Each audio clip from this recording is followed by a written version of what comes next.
Runemaster is the most complicated class you'll ever play in an AARPG. Having access to a whole dictionary of skills is so amazing, but overwhelming at the same time. So here are my top 5 tips to help you understand the class better. Once you got a good understanding of the class, I'm sure you'll be well on your way to becoming a Rune Blaster. Tip number 1 is going to be have 2 to 3 invocations on mind before you go into battle. There's 40 invocations that you can pick out of. Pick 2 to 3 that you think you're going to enjoy and have them on mind before you go into battle. Otherwise, you're just going to be starting to spit out random elements and spit out random ass invocations, and you're never going to learn anything. You're just going to kind of think, oh, this build's kind of meh. But unless you actually build towards a couple invocations and try to optimize them for damage, utility, or whatever you're trying to accomplish, you're not going to actually be able to leech out value from the Runemaster. So have 2 to 3 invocations that you like on mind.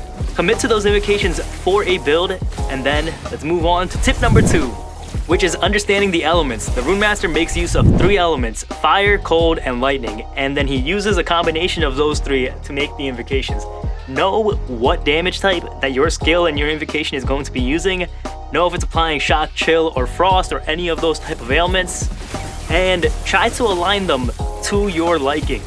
Know what your gear is building. Don't have a cold damage invocation if you're building for lightning damage. And with that on mind, if you have gear for, let's say, fire damage, then you can use multiple fire invocations. You're not limited to just 2. You'll probably do a lot of fire damage with all of the fire invocations if you're building for fire damage.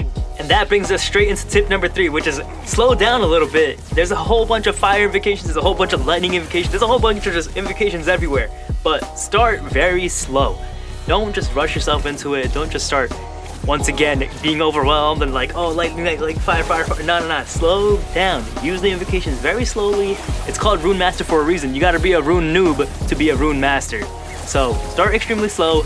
Get the core of the build and the core of the invocations down perfectly. Understand it, get it into the muscle memory, and then before no time, you'll be a Rune Master yourself. Now, tip number 4 is Railwind's Frostguard. Yes, you heard correctly. Tip number 4 is literally an invocation. Currently, the only real defensive invocation. You want to use this with conjunction with any of the invocations that you're using. If you're using a couple for any of the damage types, then always pair them with this for any of the situations. Let's say a boss spawns or you're about to finish an arena, whatever it may be, any type of death situation or a risky situation, pop Railwind's Frostguard. Ice, fire, ice is the combo. Remember it, memorize it. You're going to be using it no matter what you're running on Runemaster. Tip number 5 is going to be, don't worry about messing up. There's so many invocations and elemental skills and everything involved that you're not going to get your invocation correct every single time. You're going to mess up so many times. But just pop your invocation and keep going. Don't panic. Don't stop moving. Don't break the flow of the game. The rhythm of the Runemaster has to go. Just have the flow of the elements going. Just keep shooting stuff. If the perfect invocation isn't there, pop it, try to hit it the second time. If you get it wrong again, pop it again and just try to get it the third time. There you go, guys. 5 tips to help making the Runemaster a little bit easier and digestible for you. I hope you guys are having a blast on it. I've been playing non-stop since it's come out. Here's a final tip before we head out, and that is the target dummies are right next to the arena. So definitely check that out. Shout out to everyone in the comments telling me where it was. So yeah, I'll catch you guys all in the next one. Make sure you subscribe. Peace.